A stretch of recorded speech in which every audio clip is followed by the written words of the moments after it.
నేను doctor కొండలరావుని icon hospital చీరానందు orthopaedic డాక్టర్గా పనిచేస్తున్నాను. ఈ మోకాలు నొప్పులు సాధారణంగా 50 నుంచి 70 ఏళ్ల వయసు మధ్యలో ఉన్న వాళ్ళకి ఎక్కువగా తరచూ వస్తుంటాయి. ఇది వయసు రీత్యా చేసే పనుల వలన అరగటం వల్ల వస్తాయి. కొంతమందికి 30 నుంచి 40 ఏళ్ల వయసులో కూడా మోకాలు నొప్పులు వచ్చే సహజం ఉంటుంది. ఇది ఎవరికి అంటే కీళ్ళవాతం వచ్చిన వాళ్ళకి అలా వస్తూ ఉంటాయి. సో అరగటం వల్ల వచ్చిన మోకాలు నొప్పుల లేకపోతే కీళ్ళవాతం వల్ల వచ్చిన మోకాలు నొప్పులు అనేది తెలుసుకోవాలంటే మీరు దానికి సంబంధించిన డాక్టర్ దగ్గరికి వెళ్ళటం, వాళ్ళు పరీక్షలు చేయడంతో మీకు దేని వల్ల వస్తుందనే విషయం తెలుస్తుంది. దానికి సంబంధించి మందులు కూడా వాడుకుంటే చాలా వరకు దానికి పరిష్కారం లభిస్తుంది. డాక్టర్ గారు, అసలు ఈ మోకాళ్ళ నొప్పులు ఎందుకు వస్తాయి? ఒకటి మన అలవాట్లు, అంటే చాలామందికి ఉదయాన్నే నిద్రలేచి వ్యాయామం చేసే అలవాటు లేకపోవడం. 2 స్వతహాగా వాళ్ళకి వాళ్ళ ఫ్యామిలీ హిస్టరీ అంటాం, అంటే జీన్స్ వల్ల అంటారు కదా, అలా కొంతమందికి వచ్చే ఛాన్స్ ఉంది. 3వది వాతం వల్ల వచ్చే ఛాన్స్ ఉంది. సో ఈ మన ఏదైతే రొటీన్ లైఫ్ స్టైల్ వలన వచ్చే ఇబ్బందులు ఎక్కువగా ఉంటున్నప్పుడు ఆ లైఫ్ స్టైల్ చేంజ్ చేసుకుంటే సరిపోతుంది. డాక్టర్ గారు, అసలు ఈ సమస్య ఏ వయసులో మొదలయ్యే అవకాశం? సాధారణంగా 45 నుంచి 65-70 ఏళ్ళ వయసులో సాధారణంగా మొదలవుతుందండి. కీళ్ళవాతం ఉన్న వాళ్ళకైతే ఇంకా త్వరగా, అంటే 30-35 ఏళ్ళ వయసులోనే ఈ మోకాలు నొప్పులు అరగటం అనేది మొదలవుతుంది. ఒకవేళ ప్రాథమిక దశలో కనుక మన పేషెంట్ అనేవి గుర్తించగలిగితే, ఆ సమస్యను గుర్తించగలిగితే అతను ఏమన్నా చేసుకోవడానికి వీలవుతుందా? కొంతవరకు పరిష్కారం చేసుకునే అవకాశం ఉందా? డెఫినెట్గా. ఏదైనా సరే మొదట్లోనే మేలుకోవటం వలన అది పూర్తిగా అరగకుండానే మనం జాగ్రత్తలు తీసుకోవచ్చు. ముందు మనం జీవన శైలి మార్చుకోవటం, అంటే వ్యాయామం చేయటం వలన, అంటే నడవటం వలన కానీ, ఎక్సర్సైజ్ చేయటం వలన కానీ, సైక్లింగ్ చేయటం వలన కానీ చాలామంది మోకాళ్ళు అరుగుతాయి అనే అపోహ ఉంది. అదైతే నిజం కాదు. మీరు నడవడం వల్ల కానీ, వ్యాయామం చేయడం వల్ల కానీ, సైక్లింగ్ చేయడం వల్ల కానీ, మిగతా యోగాసనాలు చేయటం వల్ల కానీ మోకాలు అరుగుతుంది అనేది అపోహ మాత్రమే. మీరు చేయటం వల్ల ఇంకా బాగా అది అరగకుండా లోపల సైనవల్ ఫ్లూయిడ్ అని ఒకటి ఉంటుంది, అది ఇంకా ఎక్కువ మనకి ఏర్పడి మనకి అరగకుండా చేయడానికి కూడా ఎంతో దోహదపడుతుంది. డాక్టర్ గారు, ఈ ఆస్ట్రోఆర్థరైటిస్ అంటే ఏమిటి కొంచెం చెప్తారా? ఇంగ్లీష్లో తెలుగులో మనం మోకాలు అరిగేదాన్ని ఇంగ్లీష్లో ఆస్ట్రోఆర్థరైటిస్ అంటాం. అయితే ఇది డీజనరేటివ్ ఆర్థరైటిస్. వయసు రీతి వచ్చిందా, జీన్స్ వల్ల వచ్చిందా, లేదా వాతం వల్ల వచ్చిందా అనేదాన్ని కనుక మనం తెలుసుకోగలిగితే దాని సత్వర పరిష్కారం అయితే వెంటనే ఇవ్వచ్చు. మోకాళ్ళలో గుజ్జు అరిగిపోతే ఖచ్చితంగా ఆపరేషన్ చేయాల్సిందేనా, ఇంకేమైనా మార్గం ఉందా దీనికి? మొదటి అంటే మోకాళ్ళు అరుగుదల అనేది 3 స్టేజ్లు ఉంటుందండి. ఆ 3 స్టేజ్లలో 4 స్టేజ్లు, ఈ 4 స్టేజ్లో 1, 2, 3వ దశలో కనుక మనం ముందే కనుక తెలుసుకోగలిగితే దానికి సంబంధించి వ్యాయామాలు అంటే యోగాసనాలు, 2వది మందులు అంటే ట్యాబ్లెట్స్, గుజ్జు ఏర్పడే ట్యాబ్లెట్స్ కనుక ఇప్పుడు లేటెస్ట్ వచ్చినాయి, అవి కనుక వాడుకుంటే మనం చివరి దశ అంటే ఆపరేషన్ దాకా వెళ్లకుండా ఆపుకోవచ్చు. అలానే కొంత ఎవరికైతే 3వ దశలోకి వచ్చారో వాళ్ళకి ఈ మధ్య కొత్తగా ఆర్టిఫిషియల్ సైనవల్ ఫ్లూయిడ్ అని కొత్త, అంటే ఒక గుజ్జు లాంటి ఇంజెక్షన్ ఒకటి వచ్చింది. అది కనుక చేసుకుంటే కొంతమందికి కొన్నాళ్ళ వరకు వాయిదా వేసుకోవడానికి కుదురుతుంది. కొత్తగా లేటెస్ట్గా ప్లేట్లెట్స్ రిచ్ ప్లాస్మా అంటే PRP అనే ఇంజెక్షన్స్ కూడా ఇస్తున్నాము. దానివల్ల కూడా ఏదైతే మీకు మోకాల్లో కార్టిలేజ్ అని ఉంటుందో అది అరిగిపోతుందో ఆ కార్టిలేజ్ రీజనరేషన్ అంటాం. అంటే ఏంటంటే ఈ కార్టిలేజ్ ఏదైతే ఉందో ఈ కార్టిలేజ్ పోవడం వల్ల మనకి మోకాలు అరగటం అనేది ఉంటుంది. సో ఈ కార్టిలేజ్ కనుక మళ్ళీ ఏర్పడటానికి అలానే ఈ మధ్యలో ఉన్న గుజ్జు ఏర్పడటానికి ఈ PRP ఇంజెక్షన్ అయితే చాలా బాగా ఉపయోగపడుతుంది. ఇది ఎక్కడి నుంచో చేయము, మీ రక్తంలో నుంచే ప్లేట్లెట్స్ని సపరేట్ చేసి ఆ ప్లేట్లెట్స్ని పూర్తిగా ఉన్న ప్లాస్మాని మీ మోకాల్లో ఇంజెక్ట్ చేయడం ద్వారా మీకు కొత్తగా కణాలు ఏర్పడటం, దీన్నే ఇండైరెక్ట్గా స్టెమ్ సెల్ థెరపీ. ఇది చాలా పాపులర్ అవుతుంది. కాకపోతే ఇంకా పూర్తిగా ఎవిడెన్స్ లేవు, కానీ ఇది ఎర్లీ స్టేజ్లో కనుక చేసుకుంటే ఎక్కువ ఉపయోగపడుతుంది. ఈ దశలన్నీ దాటుకొని వెళ్ళి మనం నిద్రలేవగానే మోకాలు నొప్పులుగా ఎక్కువ అవుతుంటాయి, నడవలేకపోతుంటాం, వాళ్ళకు మాత్రమే ఆపరేషన్ ఉపయోగపడుతుంది. ఇప్పుడు ఈ మోకాళ్ళ గుజ్జు అరిగిపోవటం అనే ఈ సమస్య ఉంది కదా, దీనికి మనం ప్రాకృతికమైన ఆహారం ద్వారా ఏమైనా పరిష్కారం ఉందా? డెఫినెట్లీ చాలామంది లోపల గుజ్జు పట్టాలంటే ఏం చేయాలి? గాడిద నూనె రాసుకోవాలా, లేకపోతే ఇంకో మాంసం తినాలా, లేకపోతే ఆల్మండ్స్, సో డ్రై ఫ్రూట్స్ ఎక్కువ తినాలి. అంటే నూనెకి సంబంధించిన పదార్థాలు తినడం వలన లోపల గుజ్జు ఏర్పడి మనకి నొప్పులు తగ్గుతాయి అని అనేది ఒక పెద్ద భ్రమ అండి. నిజానికి అలా కాదు. మీకు కాల్షియం రిచ్ ఫుడ్స్ అంటే కాల్షియం ఎక్కువగా ఉన్న పదార్థాలు తీసుకోవడం వలన మీ ఎముక గట్టిపడుతుంది. ఎముక గట్టిపడటం వలన దాని కింద ఉన్న కార్ట్లేజ్ అంటాం, అది కూడా గట్టిపడుతుంది. ఈ ఫ్రీ అంటే మినరల్స్, విటమిన్స్ ఎక్కువగా ఉన్న ఫుడ్లు తీసుకోవడం అంటే ఆకుకూరలు, కూరగాయలు, అలాగే కాల్షియం రిచ్ ఫుడ్, ఎగ్స్ అంటే కోడిగుడ్లు, రాగి జావా, డ్రై ఫ్రూట్స్, కొంచెం ఆల్మండ్స్, ఇవి కనుక తినగలిగితే ఈ గుజ్జు ఏర్పడటం, అట్లనే ఈ కార్ట్లేజ్ ఏర్పడటం జరుగుతుంది. అట్లనే ఇండైరెక్ట్గా మీ కాల్షియం పెరిగి ఎముకలు కూడా గట్టిపడటం, ఆ ఎముకలు గట్టిపడటం వల్ల మీరు ఎక్కువ కాలం అరగకుండా జాగ్రత్తగా ఉండొచ్చు. కొంతమంది మెట్లు ఎక్కితే గుజ్జు అరిగిపోతుంది, లేదా మెట్లు ఎక్కితే నొప్పులు తొందరగా వస్తాయి అంటారు. కొంతమంది ఏమో మెట్లు దిగితే నొప్పులు తొందరగా వస్తాయి అంటారు. ఇందులో అసలు చాలా అస్పష్టత ఉంది. దీని మీద మీరేం చెప్తారు? రెగ్యులర్గా నడవటం అంటే నార్మల్గా మనం అంటే ఒక ప్రదేశం మీద నడిచేటప్పుడు మన మోకాల మీద కొంత ఒత్తిడి ఉంటుంది. కానీ మెట్లు ఎక్కేటప్పుడు కానీ మెట్లు దిగేటప్పుడు కానీ ఒక కాలు మీదే మనం ఎక్కువ భారం వేయాల్సి వస్తుంది. అంటే రెగ్యులర్గా అంటే సాధారణంగా మనం నడిచే నడక కన్నా మెట్లు ఎక్కేటప్పుడు దిగేటప్పుడు 2 రెట్లు అదనంగా మోకాల మీద ఒత్తిడి పడుతుంది. అందువల్ల చాలామందికి మెట్లు ఎక్కేటప్పుడు కానీ దిగేటప్పుడు కానీ చాలా ఇబ్బందిగా ఉందండి. సాధారణంగా నడిచేటప్పుడు కొంచెం తక్కువ ఇబ్బంది ఉందని చెప్తూ ఉంటారు. ఇది నిజమే. సో మెట్లు ఎక్కేటప్పుడు ఎక్కువ ఒత్తిడి ఉండటం వల్ల మీకు ఎక్కువ ఇబ్బంది అనిపిస్తుంది. అట్ సేమ్ టైం మీకు అరగటం కూడా ఎక్కువ అవుతుంది. అందువలన ఎవరైనా అరిగి కనుక మా దగ్గరికి వచ్చినప్పుడు తక్కువ మెట్లు ఎక్కండి, తక్కువ మెట్లు దిగండి సలహా ఇస్తాం. ఓకే. మోకాళ్ళ ఆపరేషన్ ఏ దశలో చేస్తారు? ఇందాక మనం మాట్లాడుకున్నట్లు ప్రాథమిక దశలో అయితే ఆపరేషన్ అయితే అవసరం లేదండి. సో 4వ దశకు వచ్చినప్పుడు అంటే మోకాళ్ళు ఉదయాన్నే లేకపోవటం, కాళ్ళు వాచి ఉండటం, దొడ్డికళ్ళు అంటాం. అంటే మోకాళ్ళు మనకి ఇక్కడ వాయటం, సో ఇట్లా వంకరగా వస్తాయి అంటే దొడ్డికళ్ళు అంటాం. అలా దొడ్డికళ్ళు వచ్చి వాళ్ళ రొటీన్ యాక్టివిటీస్ అంటే దైనందిన కార్యక్రమాలు కూడా చేసుకోలేకపోవడం, ఒక ఊరికి వెళ్ళలేకపోవడం, బస్సు ఎక్కలేకపోవటం, ట్రైన్ ఎక్కలేకపోవటం, వాళ్ళ పనులు వాళ్ళు చేసుకోవడానికి బజారుకి వెళ్ళలేకపోవటం, ఇట్లాంటి వాళ్ళకి వాళ్ళు వేరే వాళ్ళ మీద ఆధారపడకుండా వాళ్ళ కాళ్ళ మీద వాళ్ళు ఆధారపడడానికి ఈ ఆపరేషన్ అయితే చాలా హెల్ప్ అవుతుంది. కానీ ఇది 4వ దశ వాళ్ళకు మాత్రమే మంచిది. సో 2, 3, 1వ దశలో ఉన్న వాళ్ళకైతే మిగతా రాక వాళ్ళ అంటే మందుల వాళ్ళు కావచ్చు, యోగాసనాల వాళ్ళు కావచ్చు, వేరే లైఫ్ స్టైల్ చేంజెస్ వాళ్ళు కావచ్చు, ఆ దశ రాకుండా కాపాడవచ్చు. ఇప్పుడు మోకాళ్ళ Chippala శస్త్రచికిత్సలో artificial total knee replacement బెటరా, లేకపోతే ఆర్టిఫిషియల్ రీప్లేస్మెంట్ బెటరా? ఎవరికైతే వేరే వాళ్ళ మీద ఆధారపడకుండా వాళ్ళ పనులు వాళ్ళు మాత్రమే చేసుకుందాం అనుకున్న వాళ్ళకి ఈ మోకాళ్ళ ఆపరేషన్ అయితే మాత్రం చాలా మంచి ఆపరేషన్ అండి. దీనిలో హైయెస్ట్ సక్సెస్ రేట్ ఉంది. అంటే మనం ఇవాళ ఉదయం కనుక ఆపరేషన్ చేయించుకోగలిగితే మోకాళ్ళ చెప్పులు కనుక మార్చుకుంటే ఇవాళ సాయంత్రం నుంచి నడవచ్చు, 4వ రోజు నడిచి ఇంటికి కూడా వెళ్ళవచ్చు. ఈ మోకాళ్ళ రిప్లేస్మెంట్ యొక్క అడ్వాంటేజ్ ఏంటి, ఎందుకు చేయించుకోవాలి? వంగిన కాళ్ళు సరి చేసుకోవడానికి, ఉదయాన్నే వచ్చిన నొప్పులు మళ్ళీ రాకుండా చేసుకోవటానికి, మనం వేరే వాళ్ళ మీద ఆధారపడకుండా మన పనులు మనం చేసుకోవటానికి. అయితే ఇందుట్లో 2-3 రకాల మోకాళ్ళు చెప్పులు అంటాం తెలుగులో, ఇంగ్లీష్లో అయితే రీప్లేస్మెంట్ స్పాట్స్. ఇవి 2-3 రకాలు ఉన్నాయి.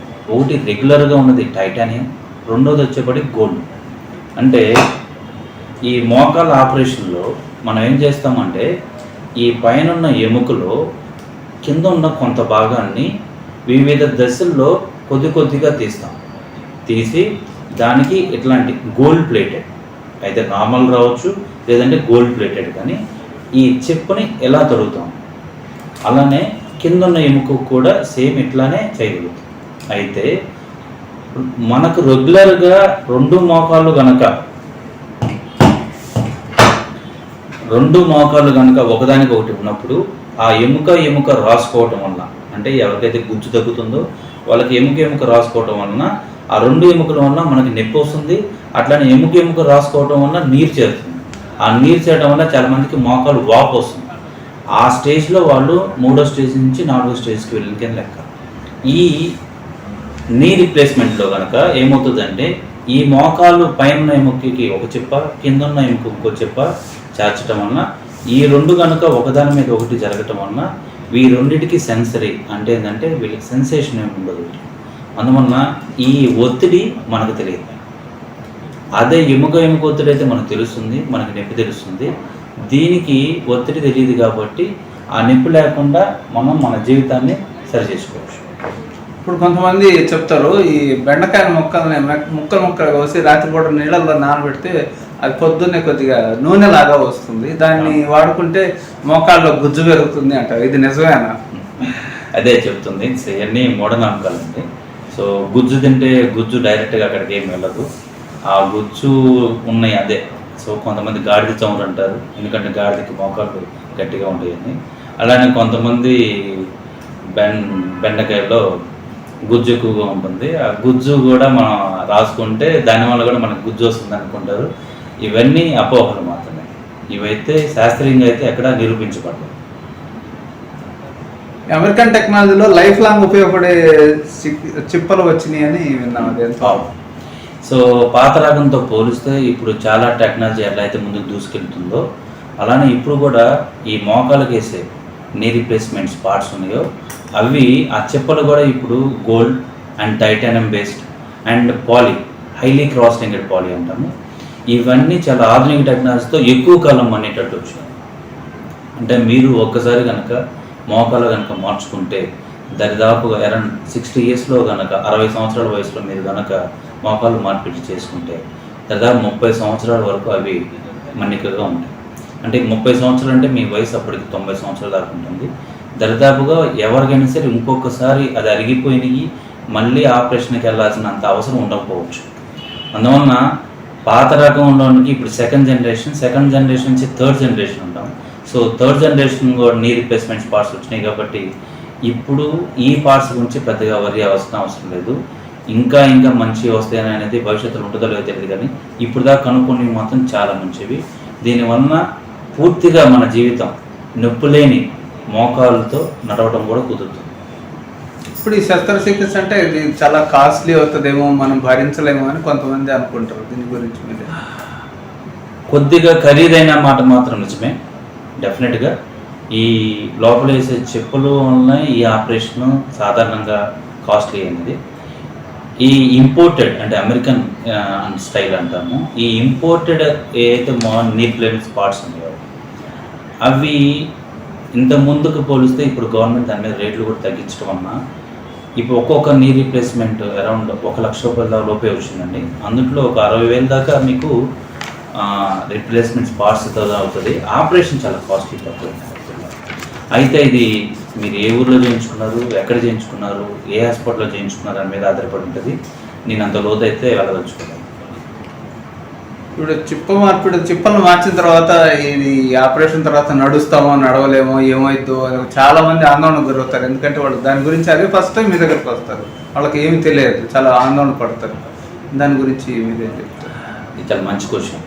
చాలామందికి ఏంటంటే మోకాలు ఆపరేషన్ చేసుకున్న వెంటనే ఇంకా నేను నడవలేనేమో, నా జీవితం అంతా ఇంతేనేమో, దీనికన్నా కుంటుకుంటూ ఉంటేనే బెటర్ ఏమన్నా చిన్న ఆలోచన అయితే ఉంటుంది. కానీ ఇట్లాంటి ఆలోచనలు మూఢనమ్మకాలు పోవాలంటే ఎవరు ఎంత తొందరగా మేలుకుంటారో, మనకి పూర్తిగా మోకాలు అరిగిపోయిన తర్వాత వచ్చి ఆపరేషన్ చేయాల్సి వచ్చినప్పుడు నొప్పి మాత్రమే దొరుకుతుంది, కానీ దానికి సంబంధించిన వెనక కండరాలు సపోర్ట్ చేయకపోవడం వలన వాళ్ళు ఎక్కువ నడవలేకపోతారు. అందువలన ఎవరైతే ముందే కొద్దిగా ఎర్లీ స్టేజ్లో 3rd స్టేజ్ నుంచి 4th స్టేజ్లోకి ఎంటర్ అవ్వగానే ఎవరైతే వస్తారో వాళ్ళకి మిగతా కండరాల సపోర్టు, నరాల సపోర్ట్ కూడా బాగుంటుంది. కాబట్టి సో నడవగలుగుతూ మోకాలు నొప్పి బాగా ఉండి వంకరగా ఉన్న వాళ్ళకి ఈ ఆపరేషను 100కి 100% సక్సెస్ ఇస్తుంది. వాళ్ళు చేసిన వెంటనే నడవగలుగుతారు. ఎవరైతే బెడ్ మీద ఉంటారో, మంచం మీద ఉంటారో వాళ్ళకి ఈ ఆపరేషన్ పెద్దగా ఉపయోగపడదు. సో ఎవరైతే చేయించుకోదలుచుకున్నారో వాళ్ళ మీద ఆధారపడి ఎవరి మీద ఆధారపడకుండా ఉందాం అనుకుంటారు, వాళ్ళు ఎంతో తొందరగా మేలుకొని తొందరగా చేయించుకుంటే వాళ్ళ లైఫ్ స్టైల్ అంత హ్యాపీగా ఉంటుంది. ఇప్పుడు ఈ ప్రారంభ దశలో నాకు ఈ నొప్పులు వస్తున్నాయని ఒక వ్యక్తి గుర్తించడం ఎలా? ఉదయాన్నే మోకాళ్ళు పట్టుకుపోవటం, మోకాళ్ళు వాచి ఉండటం, నడవలేకపోవటం, కొంత దూరం వెళ్ళేప్పటికీ ఇక మన వల్ల కాదని ఆ కాళ్ళు నుంచి పైదాకా వాసి ఉండటం వల్ల నడవలేకపోవటం, ఇట్లాంటి ఉన్న వాళ్ళు మాత్రమే తెలుస్తుంది. అయితే ఇది ఏ రకమైన మోకాలు నొప్పులు అనేది మాత్రం డెఫినెట్గా డాక్టర్ని అడిగి చూపించుకోవాల్సి వస్తుంది. రీప్లేస్మెంట్ తర్వాత పేషెంట్ ఎన్ని రోజుల్లో నడిచే అవకాశం? వెంటనే. మిగతా చోట్ల అయితే నేను చెప్పలేను, కానీ ఈ హాస్పిటల్ నందు, చీరాల ఐకాన్ హాస్పిటల్ నందు అయితే ఉదయం కనుక ఆపరేషన్ చేయగలిగితే సాయంత్రమే నడిపించగలుగుతారు. 24 గంటల్లో వాళ్ళు వేరే వాళ్ళ మీద ఆధారపడకుండా వాళ్ళంతటికి వాళ్ళే నడిచేటట్టు ద రీసెంట్ టెక్నాలజీ సబ్వాస్టస్ అప్రోచ్ ఉంటాం. ఇది కొన్ని సెంటర్లో మాత్రమే చేస్తారు దేశంలో, ఈ సెంటర్ మాత్రం దానికి స్పెషాలిటీ. ఆ అప్రోచ్లో చేయటం వల్ల చాలామంది అపోహ ఏంటంటే 2-3 నెలలు ఫిజియోథెరపీ చేయించుకోవాలేమో ఆపరేషన్ చేస్తే అనుకుంటారు. ఈ అప్రోచ్లో కనుక మనం కనుక సర్జరీ చేస్తే అది సర్జరీ కష్టమే, కానీ పేషెంట్స్ ఆర్ హ్యాపీ. ఉదయం చేసిన పేషెంట్స్ సాయంత్రం నడవగలుగుతారు. అట్లానే ఫిజియోథెరపీ కూడా 10 నుంచి 20 రోజులు చేసుకుంటే సరిపోతుంది. మీరు గతంలో యశోద హాస్పిటల్ హైదరాబాద్లో పనిచేశారు, తర్వాత విజయవాడలో మణిపాలన హాస్పిటల్లో పనిచేశారు. అక్కడ పేషెంట్లకు మీరు శస్త్రచికిత్సలు చేసుకుంటారు. వాళ్ళు ఆపరేషన్ అయిన తర్వాత ఏమన్నా మీరు చేయడం అని మాకు చాలా ఒక కొత్త జీవితాన్ని మేము కొత్త జీవితంలో అడుగు పెట్టినట్టు అనిపించింది. ఎప్పుడైనా మీకు కృతజ్ఞతలు చెప్పారా? అట్లాంటి అనుభవాన్ని ఒక్కసారి మాకు షేర్ చేసుకోండి. చాలామంది అంటే ఇప్పుడు హైదరాబాద్ యశోద కావచ్చు, మణిపాల్ హాస్పిటల్ కావచ్చు, ఇక్కడ కూడా చాలా వందలు చేశారు. పేషెంట్స్ అందరూ చక్కగా నవ్వుతూ వెళ్ళేటప్పుడు స్వీట్ బాక్స్ ఇస్తూ, ఇప్పుడు దాకా మేము వేరే వాళ్ళ మీద ఆధారపడాల్సి వచ్చింది, ఇక్కడి నుంచి మా మీద మేమే ఆధారపడతాం అని చెప్పి వెళ్ళటం వల్ల అప్పుడు దాకా పడిన మాకు కష్టం కూడా పోతుంది. సో డబ్బు గురించి మేము మాట్లాడలేదు, బట్ వాళ్ళ దగ్గర నుంచి లభించే ప్రశంస, పర్టికులర్గా వాళ్ళ పేరెంట్స్ కావాలంటే వాళ్ళ పిల్లలు కావచ్చు, వాళ్ళు కావచ్చు, ఇందులో చాలామంది వరకు ఇప్పుడు దాకా జరిగింది. అసలు వాళ్ళ పిల్లలు అమెరికాలో ఉండటం కానీ, వేరే స్టేట్లో ఉండటం కానీ, హైదరాబాద్లో అట్లాంటి వేరే దూరం ఉండటం కానీ వాళ్ళ పనులు వాళ్ళు చేసుకోలేకపోతారు. సో ఈ సర్జరీ వలన వాళ్ళ జీవితంలో కొంత మార్పు రావడం, దాన్ని వాళ్ళు ప్రత్యక్షంగా భయపడి మూఢనమ్మకాల నుంచి బయటకు వచ్చి వాళ్ళందరి వాళ్ళ నడవగలుగుతున్నప్పుడు ఆ సంతోషాన్ని మాతో వ్యక్తపడుతుంది. అంటే మా ముందు చెప్పడం, చెప్పేదే ముందండి ఒక డాక్టర్కి లభించే పెద్ద ప్రశంస, మీ వల్ల మా జీవితం మారిపోయిందంటే బాగుంది, ఇంతకని ఇంకా వైద్యో నారాయణ హరి అంటే మిమ్మల్ని చూసి మీలో దేవుడిని చూస్తారు. Thank you. ఒక మంచి అనుభవం, ఎలాంటి ఒక అనుభవం మాతో పంచుకుంటారు? రీసెంట్గా ఒక ఆయనకి చేసామండి, కారంచెల్లో పెద్ద మనిషి. ఆయనకి చాలా చోట్ల తిరిగారు, ఆయనకి ఎక్కడ పెద్ద నమ్మకం దొరకదు. విజయవాడలో తిరిగారు, గుంటూరులో తిరిగారు, హైదరాబాద్లో పెద్ద పేరు మోసిన హాస్పిటల్ అన్నింటిలో తిరిగారు. చివరికి నా దగ్గరకు వచ్చారు, డాక్టర్ గారు మీరు కూడా మోకాలు రీప్లేస్మెంట్ చేస్తారంట కదా, కాకపోతే అది తక్కువ ధరలోనే చేస్తారంట కదా, కాకపోతే మాకు పక్కనే ఊరే కాబట్టి మాకు ఈజీగా ఉంటుంది, మీరు చేస్తా అంటే నేను ఇక్కడే చేయించుకుంటానండి, మా ఊళ్ళో మీరు చేశారు అని చెప్పాడు. ఆయన్ని కన్విన్స్ చేయడం అంత ఈజీ అయితే కాదు, కానీ బిగ్గెస్ట్ ఫ్యాన్ రైట్ నా. ఆయన ఇప్పుడు పెద్ద అభిమానం నాకు, ఎందుకంటే వాళ్ళ ఊళ్ళోనే మిగతా చోట్ల కొంతమంది చేయించుకున్నారు. అది సర్జన్ ఫాల్ట్ అని చెప్పను, కానీ కొంతమంది అంత హ్యాపీగా లేరు మోకాలు ఆపరేషన్ చేయించుకుంటారు. ఆయన ఇప్పుడు 40 రోజుల్లోనే స్కూటర్ నడవడం, బయటికి మైళ్ళు వాకింగ్కి వెళ్ళటం, వాళ్ళ ఫ్యామిలీతో ఆయన టూర్లు వెళ్ళటం, ఇదంతా చూసి ఆయన చాలా పెద్ద అభిమానంతో రావడం, అలాంటి చూసినప్పుడు ఇంకెట్లాంటి ఎక్కువ మంది చేయాలనే ఒక పెద్ద కోరిక అయితే ఉంటుంది. ఈ క్రీడాకారులకి కూడా ఈ మోకాళ్ళ సమస్యలు వస్తాయి కదా, దాని పర్టికులర్గా ఈ ఫుట్బాల్ ఆడేవాళ్ళకి, క్రికెట్ ఆడేవాళ్ళకి, పిల్లలకి పరిగెత్తడం స్టాప్ అవ్వడం వల్ల మోకాళ్ళల్లో మనకి లెగిమెంట్స్ కొన్ని ఉంటాయి. ఈ లెగిమెంట్స్ ఏం చేస్తాయి అంటే, మనం ఇట్లా సడన్ బ్రేక్ వేసి కూర్చున్నప్పుడు ఇక్కడ ఉన్న తీగలు అంటాం, అంటే తెలుగులో తీగలు అంటాం, ఇంగ్లీష్లో లెగిమెంట్స్ అంటాం. ఈ లెగిమెంట్స్ కట్ అవ్వడం వలన స్టెబిలిటీ మిస్ అవుతుంది. అంటే వాళ్ళు నడిచేటప్పుడు కానీ పరిగెత్తేటప్పుడు కానీ ఒక లైక్ గివ్-అవే ఎఫెక్ట్ అంటారు ఇంగ్లీష్లో. అంటే ఏంటంటే వదులుతుంది అన్నట్టు, సడులు వదులుతుంది అన్నట్టు. అలా సడులు వదలడానికి కారణం ఆ మధ్యలో ఉన్న లెగిమెంట్స్ అవి మిస్ అవ్వడం. దీనికి ఇప్పుడు ప్రత్యేకమైన చికిత్స ఇప్పుడు చీరల్లోనే మేము చేయగలుగుతున్నాం.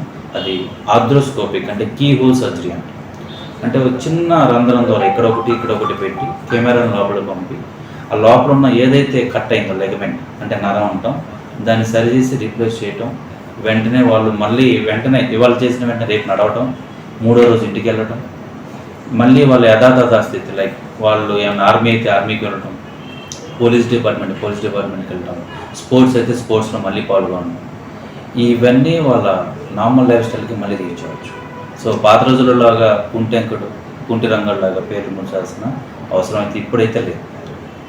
ఇప్పటివరకు మీరు అనేక ఆపరేషన్లు చేస్తారు.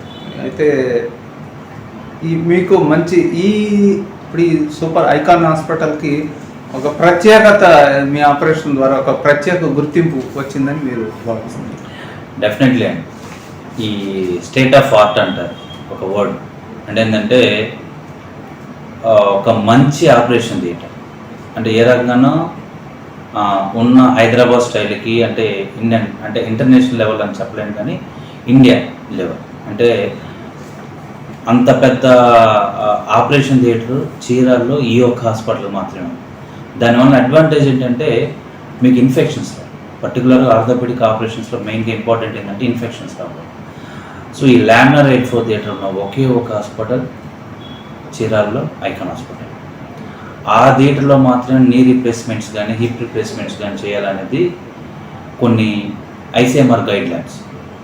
వేరే థియేటర్లో చేయటం అనేది అంత మంచిది కాదు అనేది. So luckily we have that. So Prakasam జిల్లాలోనే one of the best operation theatre icon hospital. Congratulations sir. Thank you. All the best. Thank you. Thank you.